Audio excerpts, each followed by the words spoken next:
दोस्तों नमस्कार, मैं हूं अमरनाथ प्रसाद। आज एक बार फिर उपस्थित हूं सीटेट के लिए एसएसटी का वीडियो लेकर, जो आपके लिए काफ़ी फ़ायदेमंद होगा।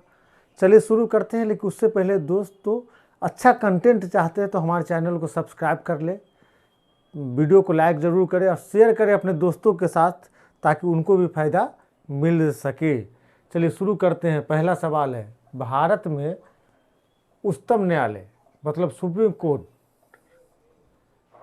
ने भारतीय संविधान के बुनियादी ढांचे का सिद्धांत दिया था, किस केस में, किस वाद में? तो उत्तर हो जाएगा केशवानंद भारती के मामले में। केशवानंद भारती के मामले में केशवानंद भारती और VS केरल राज, यह केस 1973 का था। कब का था? 1973 का। इसमें बुनियादी ढांचे का सिद्धांत दिया गया है। एक्सप्लेनेशन देखते हैं। देखिए, 24 अप्रैल 1973 को केशवानंद भारती बनाम केरल, याद रख लीजिएगा। केस 1973 का डेट भी पूछता है। राजवाद में सर्वोच्च न्यायालय ने कहा कि संविधान के अनुच्छेद 368, आप जानते हैं संशोधन करने का अनुच्छेद है, के तहत संसद संविधान के किसी भाग में संशोधन कर सकती है, लेकिन यह संशोधन ऐसा नहीं होना चाहिए कि यह संविधान के मौलिक ढांचे को बदल दे। मतलब एक समझिए एग्जाम्पल के तौर पे कि एक व्यक्ति को सजाना है तो आप जो भी लगाना है, बिंदी टीका या कुछ भी लगाना लगा लीजिए, उसका गर्दन नहीं काटना है। तो कहा जो संविधान की बुनियादी ढांचा है उसमें संशोधन नहीं किया जा सकता है, लेकिन आप पूरे में संशोधन कर सकते हैं। बुनियादी ढांचे को नष्ट नहीं करना है। बुनियादी ढांचा कैसा होगा, यह निर्णय सर्वोच्च न्यायालय का होगा। आगे बढ़ते हैं। हिमनद के निक्षेपण को कहा जाता है हिमोड। याद रखिएगा, क्या कहा जाता है? हिमोड। हिमनद के निक्षेपण को हिमोड कहा जाता है। इसका एक्सप्लेनेशन देख लेते हैं। पृथ्वी पर परत के रूप में प्रवाहित या पर्वतीय ढालों से घाटियों में रैखिक प्रवाह के रूप में बहते हिम को हिमनद कहते हैं। हिमनद के विक्षेपण को हिमोड कहते हैं। हिमोड गोलार्ध मृत्तिका के जमाव की लंबी कटके हैं। याद रखिएगा, हिमनद के विक्षेपण को हिमोड कहते हैं। आगे बढ़ते हैं। अगला सवाल है, महासागरीय धाराओं के विषय में निम्नलिखित कथनों में से कौन सा सही है? तो ठंडी धाराएं ध्रुवीय अथवा उच्च अक्षांशों से जल को उष्णकटिबंधीय अथवा निम्न अक्षांशों की ओर ले जाती है। दोस्तों, यह सही है। लेब्राडोर एक गर्म धारा है, यह गलत है। जिस स्थान पर गर्म और ठंडी धाराएं मिलती हैं वह स्थान विश्व का सर्वोत्तम मत्स्य क्षेत्र माना जाता है, यह सही है।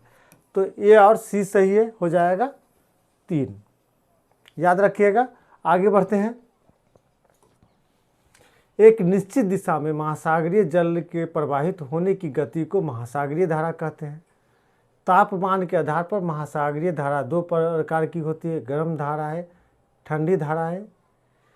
विषुवत रेखा से ध्रुवों की ओर प्रवाहित होने वाली धारा गर्म जल धारा होती है। देखिए, आप जानते हैं पृथ्वी को हम 3 काल्पनिक रेखा से मारते हैं। यह हो गया विषुवत रेखा, यह हो गया कर्क रेखा और यह हो गया मकर रेखा। अगर यहाँ पे गर्मी ज़्यादा है तो यहाँ जो धाराएं होगी वो गर्म होगी, तो गर्म धाराएं ठंडी की तरफ चलती है, तो यहाँ के टेम्परेचर को भी बढ़ा देगी। अब देखिए, विषुवत रेखा से ध्रुवों की ओर प्रवाहित होने वाली धारा गर्म जल धारा होती है, जिसके कारण ध्रुवीय क्षेत्रों की जलीय सतह के तापमान में वृद्धि हो जाती है। यहाँ से धारा चलेगी इधर ध्रुव की ओर, तो यहाँ भी टेम्परेचर बढ़ा देगा क्योंकि गर्म है वो। जबकि ध्रुवों से विषुवत रेखा की ओर बहने वाली धारा ठंडी होती है। ऊपर में तो ठंडा है, तो नीचे आएगा तो गर्म जो जल वातावरण को ठंडा कर देगा। बहने वाली जल धारा ठंडी होती है अथवा उच्च अक्षांशों से जल को उष्णकटिबंधीय अथवा निम्न अक्षांशों की ओर ले जाती है, जिसके कारण विषुवत रेखीय क्षेत्रों में जलीय सतह के तापमान में कमी आती है। स्क्रीनशॉट ले लीजिए, समझने में फ़ायदा करेगा। आगे बढ़ते हैं। जन स्वास्थ्य के क्षेत्र में कोस्टा रिका उपगम किसे कहा गया? जन स्वास्थ्य के क्षेत्र में कोस्टा रिका उपागम किसे कहा गया है? याद रखिएगा। देखिए, कोस्टा रिका आप जानते हैं देश है, सेना के जवानों के स्वास्थ्य पर खर्चा करना, गलत। स्वास्थ्य और सुरक्षा पर एक समान खर्चा करना, गलत। सुरक्षा बजट पर स्वास्थ्य बजट से ज़्यादा खर्च करना, यह भी गलत। सैन्य बल न रखना ताकि जन स्वास्थ्य पर ज़्यादा खर्च हो। कोस्टा रिका की एक नीति है कि हम सैनिकों पर खर्च नहीं करेंगे, इसलिए सेना नहीं रखेंगे, और वहाँ से जो पैसा बचेगा उसको हम जन स्वास्थ्य पर खर्च करेंगे। इसी को कोस्टा रिका उपागम कहा जाता है। एक्सप्लानेशन देख ले। कोस्टा रिका की सरकार अपने सभी नागरिकों को सुरक्षित पेयजल, आवास, स्वच्छता, पोषण जैसी सभी बुनियादी सुविधाएं प्रदान करती है। वहाँ की सरकार के लिए स्वास्थ्य एक प्राथमिक एजेंडा है। अर्थात कोस्टा रिका दृष्टिकोण से अभिप्राय है अस्थायी सेना और रक्षा बजट को समाप्त करना, जिसके अंतर्गत देश अपने नागरिकों की मूलभूत सुविधाओं पर अधिक धन खर्च कर सके। समझ गए? कोस्टा रिका में सरकार की यह नीति है कि सेना पर खर्च न करके उस खर्च को स्वास्थ्य पर खर्चा करना है, क्या नाम है, स्वच्छता पे, आवास पे, पोषण पर खर्चा करना है। तो इसको कोस्टा रिका उपागम कहते हैं। नेक्स्ट, तवा बांध क्षेत्र के स्थानीय लोग 1990 के दशक में अपने जीवन यापन से जुड़े कौन से अधिकारों के लिए संगठित हुए थे? दोस्तों, तवा बांध क्षेत्र के स्थानीय लोग उस समय जो आंदोलन कर रहे थे वो मछली पकड़ने के अधिकार को, यह अधिकार से वंचित किया जा रहा था, तो मछली पकड़ने के अधिकार के लेकर आंदोलन किया था। एक्सप्लेनेशन देख लेते हैं। तवा बांध भारत की एक प्रमुख नदी घाटी परियोजना है। इसके अंतर्गत नर्मदा की सहायक नदी, तवा जो है नर्मदा की सहायक नदी है, पर बांध बनाया गया जो मध्य प्रदेश के होशंगाबाद जिले में स्थित है।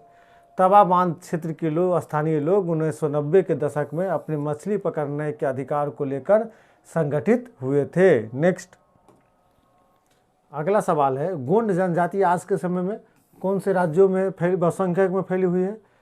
तो छत्तीसगढ़, महाराष्ट्र और आंध्र प्रदेश। यह ए आंसर हो जाएगा। एक्सप्लेनेशन देख लेते हैं। थोड़ा सा कर्नाटक में भी है, लेकिन बहुसंख्यक में छत्तीसगढ़, महाराष्ट्र और आंध्र प्रदेश में फैला हुआ है। एक्सप्लेनेशन देख लीजिए। गोंड जनजाति, सबसे पहले बता दें, भारत की सबसे बड़ी जनजाति है। गोंड जनजाति आज के समय में मध्य प्रदेश, छत्तीसगढ़, महाराष्ट्र, आंध्र प्रदेश, गुजरात, झारखंड, कर्नाटक, तेलंगाना, उत्तर प्रदेश, पश्चिम बंगाल और उड़ीसा में पाई जाती है। गोंड जनजाति विश्व के सबसे बड़े आदिवासी समूह में से एक है। यह भारत की सबसे बड़ी जनजाति है। यह भारत की सबसे बड़ी जनजाति है। उसका संबंध प्राक द्रविड़ प्रजाति से है। प्राक द्रविड़ प्रजाति से है। चलिए आगे बढ़ते हैं। दिए गए लक्षणों में ए और बी के आधार पर फसल की पहचान कीजिए। इसके लिए गर्म एवं आर्द्र जलवायु और सुअपवाहित दोमट मिट्टी की आवश्यकता होती है। बी, इस फसल की वृद्धि के लिए पर्वतीय ढाल अधिक उपयुक्त होना चाहिए। तो देखिए, पहले देख, पर्वतीय ढाल चावल के लिए जरूरी नहीं है, तो काट दीजिए। कपास के लिए जरूरी नहीं है, ठीक है। चाय और कॉफ़ी दोनों के लिए पर्वतीय ढाल चाहिए, याद रखिएगा। लेकिन चाय के लिए गर्म एवं आर्द्र जलवायु नहीं चाहिए, तो आंसर हो जाएगा कॉफ़ी। याद रखिएगा, आंसर हो जाएगा कॉफ़ी। आगे एक्सप्लेनेशन देख लेते हैं। कॉफ़ी एक लोकप्रिय पेय पदार्थ है। इसके लिए गर्म एवं आर्द्र जलवायु एवं सुअपवाहित दोमट मृदा की आवश्यकता होती है। इसकी फसल के लिए वृद्धि के लिए पर्वतीय ढाल अधिक उपयुक्त है। ब्राज़ील विश्व का सर्वाधिक कॉफ़ी उत्पादक देश है, जबकि भारत का सबसे बड़ा कॉफ़ी उत्पादक राज्य कर्नाटक है। याद रखिएगा। आगे बढ़ते हैं। 8वां सवाल है, ध्रुव बर्फ से क्यों ढके हुए हैं? निम्न में से सबसे बेहतर व्याख्या करने वाले कथन का चुनाव कीजिए। देखिए, आतपन की मात्रा भूमध्य रेखा से ध्रुवों की ओर बढ़ती है, यह गलत है। आतपन की मात्रा भूमध्य रेखा से ध्रुवों की ओर बढ़ती है, इसको छोड़ दीजिए। तापमान और आतपन व्युत्क्रमानुपाती होता है, गलत है। गर्मियों एवं सर्दियों में ध्रुवों पर समान तापमान रहता है, एकदम गलत है। तो आंसर हो जाएगा बी, 2 नंबर। याद रखिएगा, आंसर हो जाएगा आतपन की मात्रा भूमध्य रेखा से ध्रुवों की ओर घटती है। एक्सप्लेनेशन देख लेते हैं। ध्रुव बर्फ से आतपन की मात्रा भूमध्य रेखा से ध्रुवों की ओर घटने के कारण ढके हुए हैं। सूर्यातप की मात्रा भूमध्य रेखा से ध्रुवों की ओर घटती जाती है, क्योंकि ध्रुवों की तरफ सूर्य की किरणें तिरछी हो जाती है, जिससे वहाँ सूर्य की ऊर्जा नहीं पहुँच पाती। इस कारण आतपन की मात्रा न होने के कारण ध्रुव बर्फ से ढके हुए रहते हैं। चलिए आगे बढ़ते हैं। असंख्य छोटे पिंड जो सूर्य का चक्कर लगाते हैं तथा मंगल बृहस्पति ग्रह की कक्षाओं के बीच पाए जाते हुए कहलाते हैं क्षुद्र ग्रह।